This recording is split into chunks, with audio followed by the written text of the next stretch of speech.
aujourd'hui, c'est le deuxième atelier de cette série qu'on a sur Impact Invest. Ce que je voulais vous dire, donc il y a eu le premier jour une série de présentations qui était inspirante.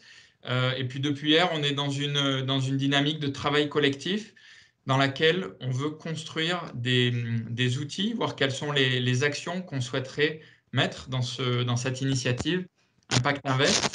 Et donc c'est un petit peu particulier parce que c'est virtuel, on se voit pas tous, donc c'est un petit peu plus dur de collaborer. Néanmoins, on a des outils et on va en profiter voilà, pour les utiliser. Moi, j'ai trouvé qu'hier, on avait une bonne collaboration. On a eu pas mal d'idées qui ont été présentées sur le mur et qui ont été soumises. So we are here to work, to provide some inputs, to think together on some actions that we would like to develop within the Impact Invest initiative. So methodology, approaches, actions. And here we have a series of 3 labs. So it's kind of workshop, but it's virtual. And so it's important that everyone can participate and provide his inputs and share his views. Really, we are less used to do that virtually than when it's presential, but I think it will be richer if we give more value to the initiative if we all collaborate to provide some inputs. So the Anima is working for 2 years now with the REFP, which is a similar network, but covering another geographical area, in particular sub-Saharan Africa countries.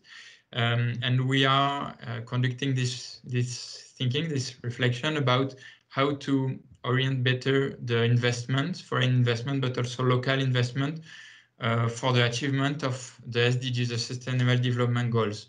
So we are launching together this initiative with different partners. In particular, Business France is very active in the preparation of this initiative. And we have the support of the European Commission, the EPSOMED project, to launch and to think collectively on the content of this activity. And we have also the support for the Union for the Mediterranean and the GIZ, the Technical German Cooperation. Donc l'objectif de ce lab aujourd'hui, hier on a parlé de la génération de projets, comment au sein des territoires, dans les régions, dans les gouvernorats, dans les wilayas, on peut identifier quels sont les projets qui vont pouvoir contribuer le plus à la réalisation des objectifs du développement durable. Donc on a vu, évidemment, il y a des secteurs, évidemment, il y a voilà, l'eau, l'assainissement, les transports, l'éducation, la santé, il y a des secteurs qui sont très importants. Une fois que ces projets sont identifiés, comment on peut, d'une part, les promouvoir, donc faire savoir qu'ils existent, et d'autre part, comment on peut relier, mettre en relation ces projets des territoires avec des investisseurs potentiels. Donc c'est le deuxième axe de l'initiative Impact Invest sur laquelle on veut travailler aujourd'hui ensemble.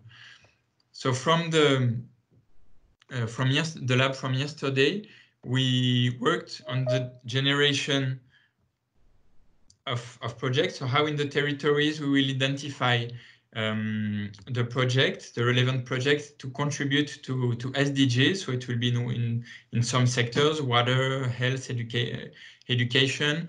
So it's an important and it's a key step. And today we'll work just after that, when we have identified and selected the project, how we should promote them and how we should connect them to potential investors.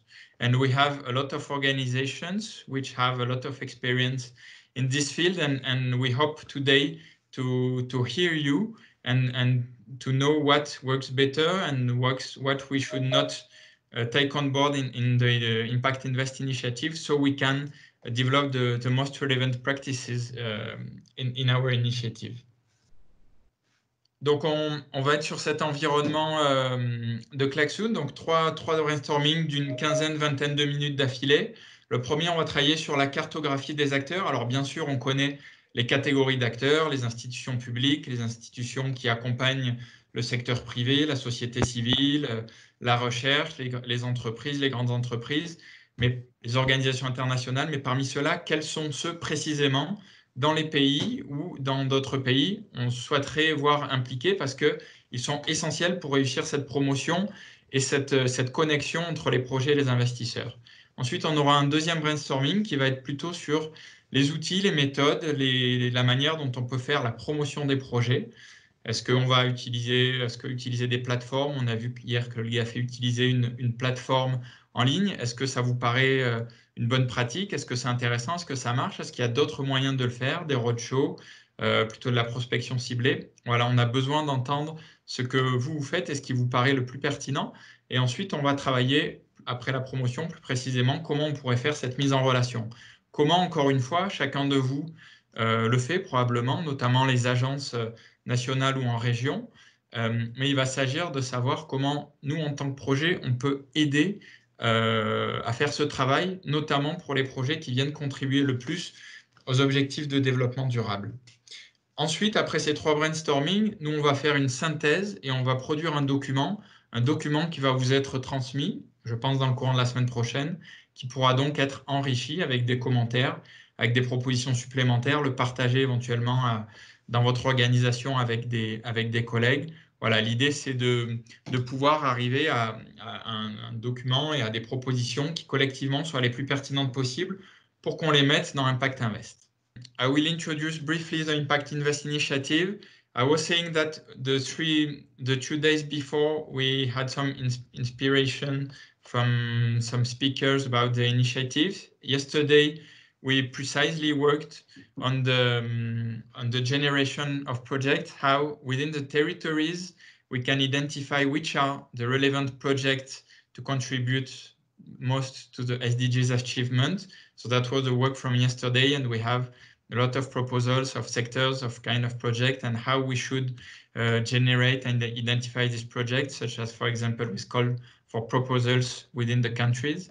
Today, we are working on the second step. Okay, we have selected the good project, how we can promote the project to potential foreign investors and how we match the project with these investors.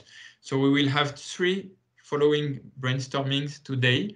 We'll work on the Klaxon platform with Post-it, and this will easily help us to identify which are the different proposals from all the participants, because here around we have different agencies that are specialized of working with the territories and with the companies to develop this kind of projects. Ok, donc on a un certain nombre d'objectifs du développement durable sur lesquels on va travailler, sur la plupart d'ailleurs. Et aujourd'hui, pour moi, on est particulièrement sur l'objectif du développement durable 17, qui sont les partnerships, les partenariats pour atteindre ces objectifs, pour leur réalisation. So we have several SDG goals, and today in particular, we are focusing on the number 17, and the partnerships to reach the goals. Donc dans cette initiative Impact Invest, je vous l'ai dit, on va travailler d'une part un pilier sur la génération de projets d'investissement qui vont pouvoir contribuer le plus à la réalisation des ODD. C'est ce dont on a parlé hier. On a une partie qui est plutôt sur la connexion, comment on va promouvoir ces projets et les connecter avec des investisseurs. Donc c'est ce qui nous réunit aujourd'hui. Et ensuite, il y aura un autre atelier dans lequel on va travailler notamment sur le développement des capacités et le renforcement de la coordination entre les pays sur ces questions de la promotion des investissements qui contribuent aux objectifs du développement durable. So we have 4 phases. Yesterday we were on the generation of projects. Today we are on the connection of the project with the investors. And tomorrow, no, sorry, not tomorrow, it will be next Tuesday. There will be the 3rd lab, which will be on developing the capacity of investment promotion actors, which is the 4th pillars of the initiative. The ambition, the expectation is to work in up to 33 countries, which are the countries that are members of the 2 networks, REFP and ANIMA, and to develop this project with the associate partners, such as the European Commission, the Agence Française de Développement, Expertise France, GIZ, which are already involved in supporting the conception of the project. the Union for the Mediterranean, the region Provence-Alpes-Côte d'Azur in terms of France, OECD, and all the stakeholders and organizations which are here today to work and to co-design the content of the project. Voilà, donc on va passer sur, la plateforme Klaxoon qui va nous permettre de travailler sur le brainstorming. Si vous êtes sur la plateforme, donc vous l'avez compris, on cherche qui sont les acteurs. Ça peut être des acteurs précis. Donc, quels sont les acteurs à impliquer dans la promotion et dans la connexion, dans le matching pour les projets de développement, de contribuer au développement durable. Pour ça, moi, par exemple, hier, j'en ai mis, il y a le groupe d'investisseurs suédois pour le développement durable. Donc, je l'ai mis dans le secteur privé. Donc, vous pouvez mettre des exemples très concrets. So, we are working on the mapping of which are the stakeholders we have to involve in the promotion and the matching of the investment project contributing to SDGs.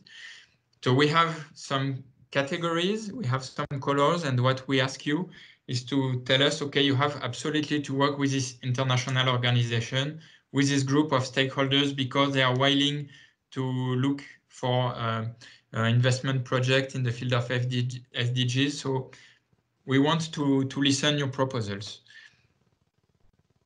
Voilà, donc je vois conseil régional. Moi, je vais commencer à classer. Il n'y a pas organisme public, agence publique, tu les mets dans quoi? Alors, je les avais plutôt mis soit dans organismes de soutien au secteur privé, si ce sont des organismes qui vont intervenir. On peut les mettre, ça peut être dans collectivité, ça dépend.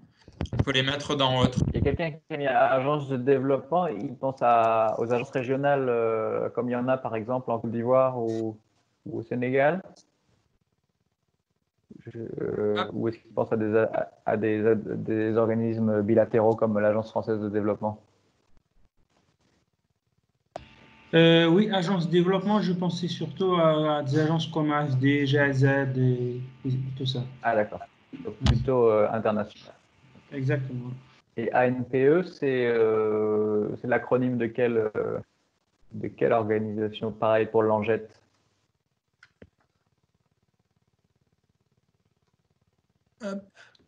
Voilà, je l'ai créé, organisme public, en bas à droite. Donc c'est bien parce qu'il y a des organismes concrets, ANPE, ANGET. Je pense que c'est bien d'avoir des exemples aussi concrets. Éventuellement, si vous pouvez rajouter le pays dessous, ça va nous faciliter après pour les identifier. Chambre de commerce, caisse des consignations. Ziad est là aussi.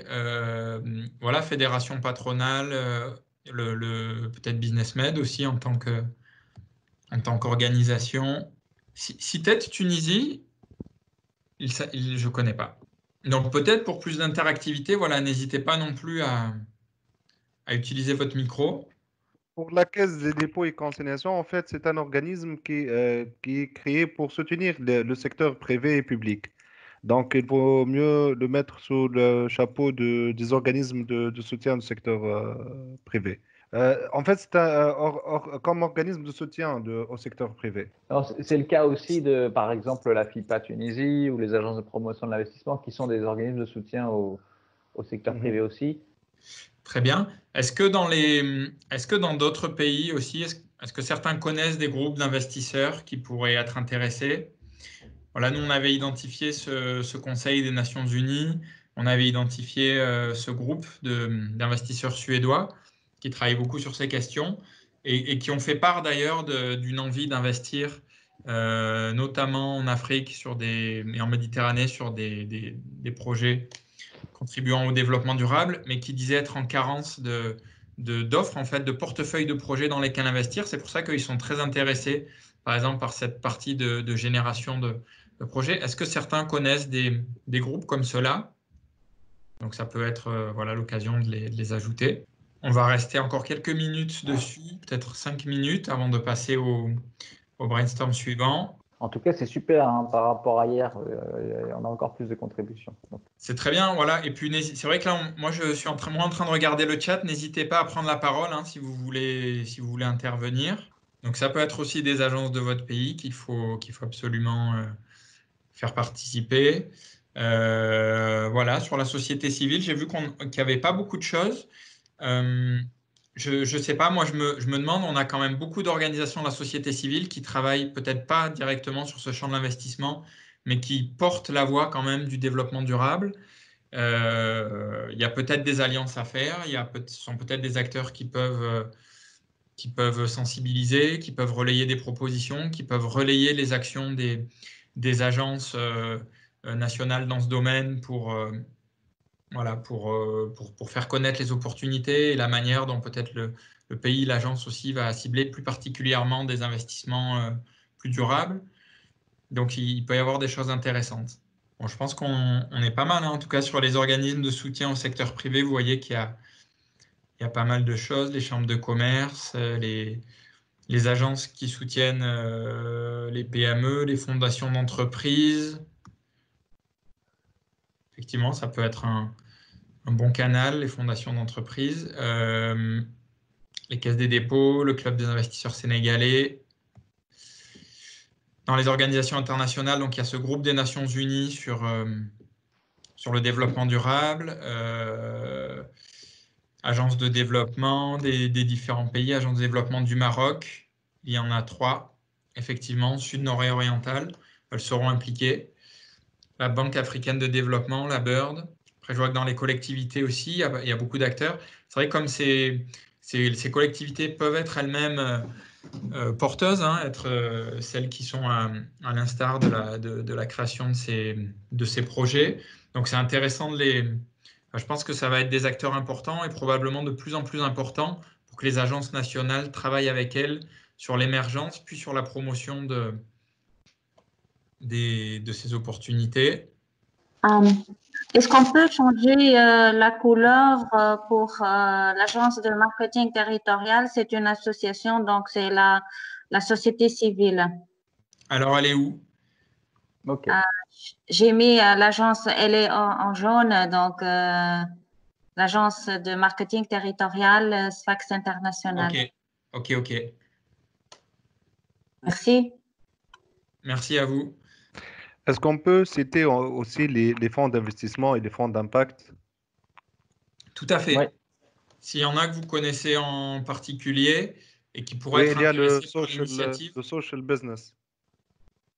Le social business, qui est un fonds d'investissement créé par Younes Mahmoud, euh, le Pakistanais. Mhm. Social business, qui Il y est a un fonds. ouais. Il Alors, y je a suis en les train de associations mettre. il y a les associations d'investisseurs en capital qui a été cité, là, qui est mis dans organisme de soutien au vaisseau.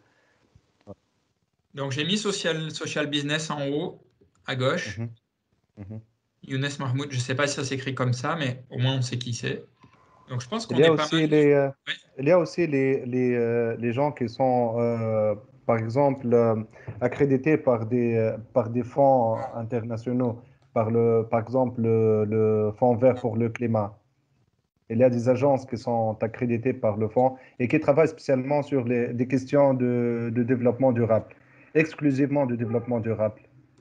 Alors, est-ce que vous avez un exemple? Je prends l'exemple du Maroc, Tijari Bank, Tijari Bank, par exemple, ou l'Observatoire de Sahel de Sahara, l'OSS, qui travaille sur la région d'Afrique, qui sont accrédités par le Fonds vert de climat. Il y a aussi les gens qui ont fait des obligations vertes, qui ont pu émettre des obligations vertes, les green bonds, et qui sont des mécanismes de financement des projets exclusivement sur des questions environnementales, sociales, de gouvernance et de développement durable. D'accord. Alors, j'ai mis le Fonds vert pour le climat Maroc, voir quels sont leurs Ouais. membres. Donc, ça veut dire que c'est quelque chose à creuser. Mhm. Et peut-être dans les autres pays. C'est sûr En que ça fait, peut être des alliés. oui, oui. En fait, c'est le fonds vert qui accrédite un peu des agences de mise d'exécution des projets. Donc, voilà. Donc, sur la région d'Afrique, il y a l'OSS qui est accrédité. l'Observatoire de Sahara et de Sahel. Il y a aussi au Maroc, il y a le Tejari Wafa Bank, où il y a aussi le CDG Capital. Est-ce que ces fonds, par exemple, peuvent financer ou cofinancer une étude de faisabilité? Dans Oui, quelle bien mesure sûr. ils peuvent Oui, intervenir? oui, oui, oui. Oui, Ouais, bien sûr, oui, bien sûr. d'accord. Ouais. Bon, je pense on a eu pas mal de choses, surtout sur le soutien au secteur privé. De toute façon, toutes ces agences, toutes ces organisations, l'idée c'est de voir comment on va les impliquer en tant que cible ou en tant qu'acteur, qu'intermédiaire de la promotion, de la mise en relation. Donc c'est ce qu'on va voir sur le brainstorming suivant. Est-ce que quelqu'un a, voilà, on peut avoir encore une minute. Est-ce que quelqu'un veut compléter quelque chose? Eh ben, très bien, donc on va passer à l'activité suivante. Voilà, donc on va passer à la partie promotion. Est-ce que vous êtes sur le nouveau paperboard pour la promotion? Oui, oui, c'est bon. C'est bon, ok. Désolé, Ouais. j'ai eu un petit bug. Voilà, donc on a identifié tout un tas d'acteurs qui sont parties prenantes, qui vont intervenir directement, indirectement. Donc évidemment, c'est une première cartographie. Après, il va falloir voir dans quelle mesure analyser qui doit être impliqué ou être moins impliqué. Et sur ce volet-là, sur ce tableau-là, on va travailler plutôt donc, sur les approches, les outils. Vous êtes tous des professionnels de l'accompagnement du secteur privé, de la promotion des territoires et des investissements. Quels sont les outils qui marchent le mieux?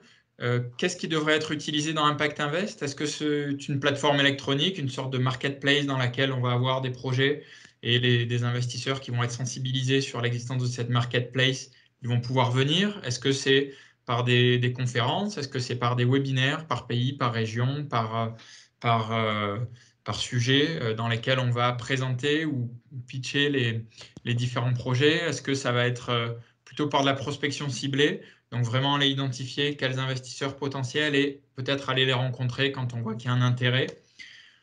Voilà, quelles sont vos idées et quelle est votre expérience dans ce domaine? Donc, on a deux codes couleurs. D'une part pour les outils de promotion et un deuxième qui est le jaune, un deuxième code couleur qui est le vert. Pour quel dispositif de soutien? Donc, peut-être il y en a qui ont déjà des choses qui existent, mais qui auraient besoin de les voir se renforcer. Donc, voilà, il faut nous dire concrètement qu'est-ce qui pourrait être attendu comme soutien à l'existant.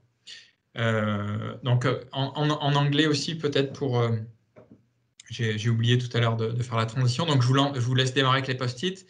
So on this brainstorming, now we know which are the stakeholders that are involved in the promotion and the matching. We need to have a second phase of analysis of seeing up to which degree each one will be involved and exactly to do what, to what extent. But now on this brainstorming, we want to see which are the tools, the methodology we want to adopt to promote the project, because it can be through electronic platform, like kind of marketplace. It could be conferences. It could be on webinars online to pitch the activity or do target prospecting. Everyone has a lot of experience and a lot of methodologies they use, and it's important to know which are working better and which one we should collectively take on board to the Impact Invest. And beside that, also, some have already some existing tools, and maybe they need some support to be developed further or to be more accurate. And we would like to know also what is existing and what should be supported and how within the Impact Invest Initiative. Alors, moi, j'ai une question. Par exemple, je vois prospection ciblée. Est-ce qu'Impact Invest devra avoir un outil collectif pour faire la prospection ciblée pour les différents projets des différents pays? Ou est-ce que les pays ont déjà leurs propres équipes qui font de la prospection ciblée et auraient besoin de renforts pour peut-être pour je sais pas, pour de la formation, pour aider à avoir accès à certains acteurs? Je ne sais pas. Je demande du coup, est-ce que c'est plutôt un outil du projet ou des outils qui existent et pour lesquels il y aurait des besoins de renfort dans les différents pays? Donc, je vois atelier de pitching pour les outils, plateforme électronique, qui est 2 fois. Donc, je vais en laisser une seule. Plateforme online B2B, réseaux sociaux, par webinar, séminaire. Séminaire, donc en quelque sorte des roadshows dans lesquels on viendrait, on inviterait des investisseurs et les porteurs de projets pour les présenter, peut-être. Conférence online, appel à projet, donc ça irait avec la phase d'avant, évidemment, sur l'émergence. Alors, il y a une chose que vous pouvez faire aussi, vous pouvez continuer à partager vos idées. Mais c'est possible, on l'a fait hier, c'est possible de liker, on ne l'a pas fait tout à l'heure, mais à la limite, c'était moins important sur l'exercice d'avant parce que je pense qu'il y aura, comme je vous le disais, une seconde phase d'analyse sur l'ensemble de ces acteurs et les différentes implications. Par contre, vous avez la possibilité de cliquer sur des post-it et de les liker. Donc, si vous voulez, vous pouvez aussi passer en revue ce qui a été mis par les uns les autres. Vous cliquez sur le post-it et là, vous avez un petit bandeau qui s'affiche. Vous pouvez aimer l'idée en cliquant sur le cœur. Et c'est vrai que ça peut nous aider aussi à voir quelle est l'importance qui est donnée par le groupe aujourd'hui aux différentes idées. Donc, cellule d'écoute, d'analyse, de conseil, donc un peu comme une hotline, enfin un service permanent d'échange et d'accompagnement. Donc, je vois des choses, soutien des multinationales par obligation sociétale, GAFI. Bon, bah, très bien, donc on a pas mal d'idées. Texte réglementaire, donc il y a probablement un travail aussi à faire de plaidoyer sur ces ambitions, hein, qui d'ailleurs souvent, les projets d'investissement pour le développement durable sont censés coller aux objectifs de développement nationaux, puisque je pense que la plupart des pays ont souscrit à cet engagement presque universel. Donc effectivement, à prévoir comment il peut y avoir des textes derrière et il y a peut-être un travail de lobbying qui doit être fait. Est-ce qu'il y a d'autres idées? Est-ce que certains ont des questions sur les post-it, veulent préciser des choses? Donc pas mal de choses sur les dispositifs de soutien. Création d'activités transfrontalières sectorielles ciblées sur plateforme. C'est-à-dire, est-ce que la personne qui a mis cette idée peut préciser sur la création d'activités transfrontalières sectorielles ciblées sur plateforme? Donc, pas mal d'outils, atelier pitching, il y en a qui vont se regrouper, on les regroupera.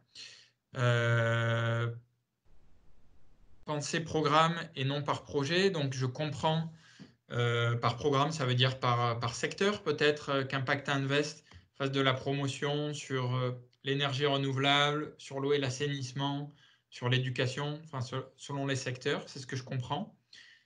Si je comprends mal l'idée, n'hésitez pas à prendre le micro pour préciser. Par webinaire, séminaires internationaux, réseaux sociaux, prospection ciblée, appel au projet, bureau d'ingénierie spécialisé. Donc là, on est plutôt, je pense, sur la phase de faisabilité, pré-faisabilité, les acteurs qui peuvent nous aider dans cette promotion. Success story, effectivement, communiquer sur ce qui a réussi. Séminaire, e-learning. Donc e-learning, moi, je le verrai peut-être plus sur dispositif de soutien. Ok, moi, je pense qu'on a pas mal d'éléments aussi pour ces deux catégories. Encore une fois, on a 1 minute avant de passer au troisième brainstorming. Si vous souhaitez liker les idées qui vous paraissent les plus pertinentes, c'est le moment.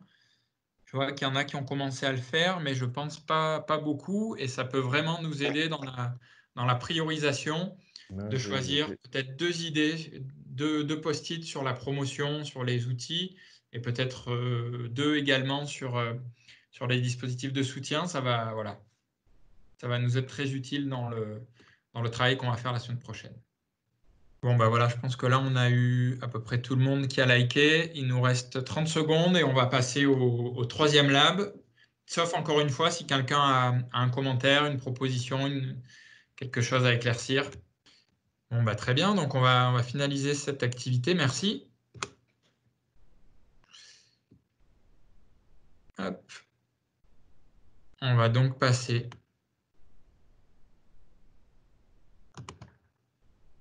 à la troisième. Voilà. Sur laquelle on va... Bon, une fois qu'on connaît les acteurs, une fois qu'on sait avec qui on va travailler, on a identifié de quelle manière on allait faire de la promotion et comment soutenir aussi cette promotion. Donc, on a des outils, des webinaires, des conférences, des roadshows, peut-être un marketplace online, des B2B. Comment on va opérer cette mise en relation? Alors, on n'a pas forcément toutes les réponses, mais ce qui nous semblait intéressant de voir aujourd'hui, c'est d'une part s'il y a certains outils de mise en relation que vous souhaitez mentionner, donc aller un petit peu plus loin par rapport à ce qu'on a vu avant, et d'autre part, dans votre expérience, quels sont les freins, quels sont les obstacles pour mettre en relation les projets d'investissement, les opportunités que vous avez identifiées pour vos territoires avec des investisseurs nationaux ou internationaux. Et d'autre part, est-ce qu'il y a des bonnes pratiques que vous connaissez dont on pourrait s'inspirer, communiquer, peut-être voilà, les contacter pour savoir comment ça fonctionne. Donc voilà, 3 catégories, en jaune les freins, les obstacles, en vert les bonnes pratiques, en rose les outils, et puis on a une catégorie autre. So in this, we want to go a step further, and we know who should be involved in the promotion of the investment opportunities for SDGs in the territories. Now we know also which kind of tools we should use to promote the opportunities, whether it's platform, it's roadshows in foreign countries, it's with webinars or prospection. We want to know concretely to match an opportunity with an investor currently, which are the main obstacles that you identify? Do you have also good practices that you heard in your territory, in another territory, which should be useful to know and to get inspired from? And if you have some tools that you, again, recommend for this matching.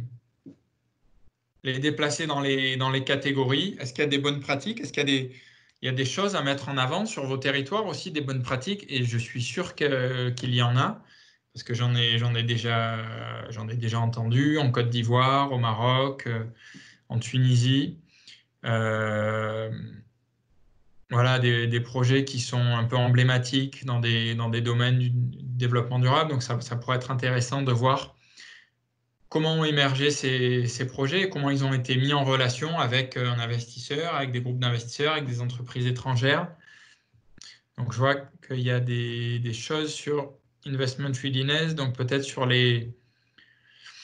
la capacité des acteurs, des opérateurs à préparer leur projet et à aussi le présenter peut-être à des investisseurs. Donc c'est intéressant parce qu'on va travailler mardi sur aussi les outils de développement de capacité. Donc il y a probablement des choses aussi qui existent et qui ne sont pas forcément mutualisées. Sur Investment Readiness, je pense qu'il y a beaucoup de choses déjà qui peuvent être capitalisées et diffusées. Donc là, d'avoir un projet, ça peut permettre de travailler sur cette diffusion auprès des acteurs. Problème foncier, multitude d'intervenants, donc manque de lisibilité aussi, mauvaise coordination peut-être entre les acteurs sur les territoires, en tout cas difficultés.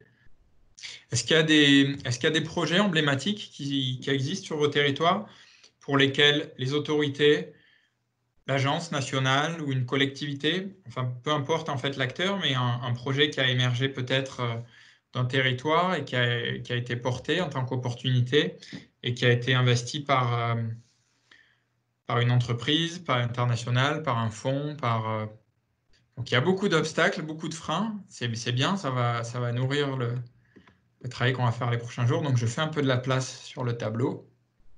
calcul de risque qui n'est plus basé sur des paramètres connus en raison de la crise actuelle liée au Covid-19.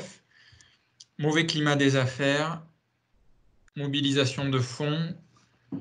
Ça, effectivement, c'est le problème principal. Réglementation, méconnaissance de certains acteurs. Alors, c'est vrai que le climat des affaires, c'est particulièrement important, hein, je pense, pour aller démarcher des acteurs internationaux.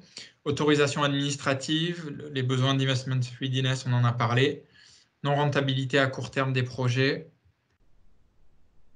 Autorisation, donc là, on a plein de problèmes sur effectivement alors les trophées, les projets d'investissement. Est-ce que dans la connexion, dans la mise en contact avec des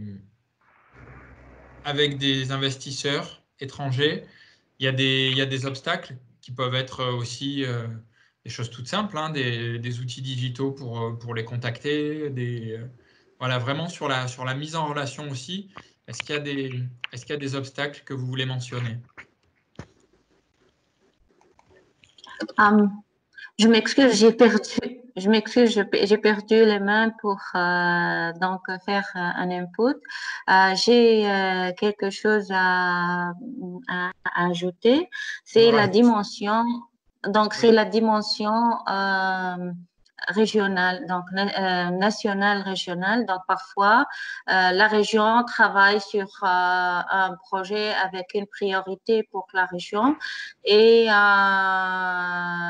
lorsque on approche un bailleur de fonds ou une partie pour financer ce projet, parfois l'interaction avec la centrale montre une priorité au niveau de, par exemple, la capitale pour financer un projet pareil au lieu de donner donc la possibilité de financement d'un projet au niveau régional.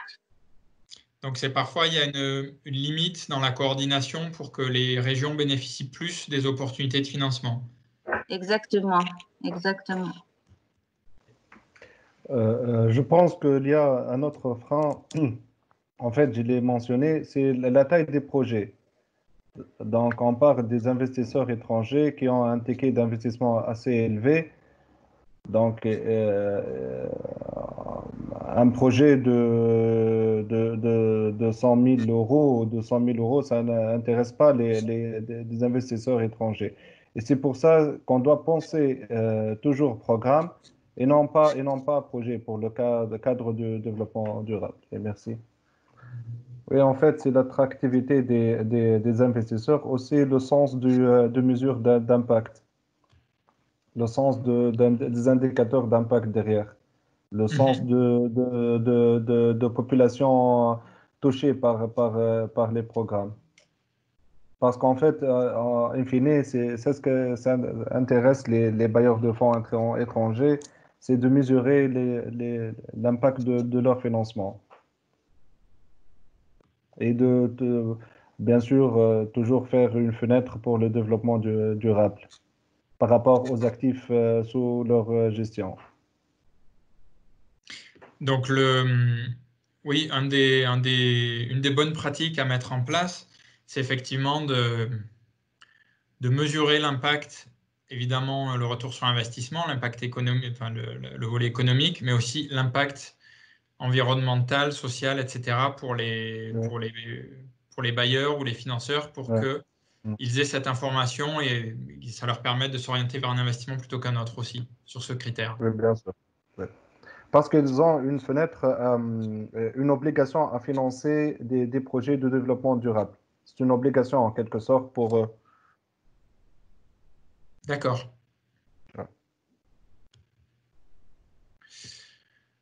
Donc effectivement, on a pas mal de choses aussi sur les bonnes pratiques. Catalogue de projets types. Penser programme, on l'a vu, et non projet. Pour l'attractivité, essayer de mobiliser soit des crédits à taux bonifié, soit des dons. Passer par des bureaux conseils, les zones franches, préparer des business plans, mettre l'accent sur la performance et les indicateurs SDG, compétition, prix trophée, plateforme de banque de projets en cours et programmés, diligence économique et sociale nécessaire, e-gouvernance et digitalisation, chercher la fenêtre développement durable, utiliser les standards internationaux, GRI et autres. OK. Donc, ça nous donne des bonnes pistes sur le type de bonnes pratiques à aller chercher.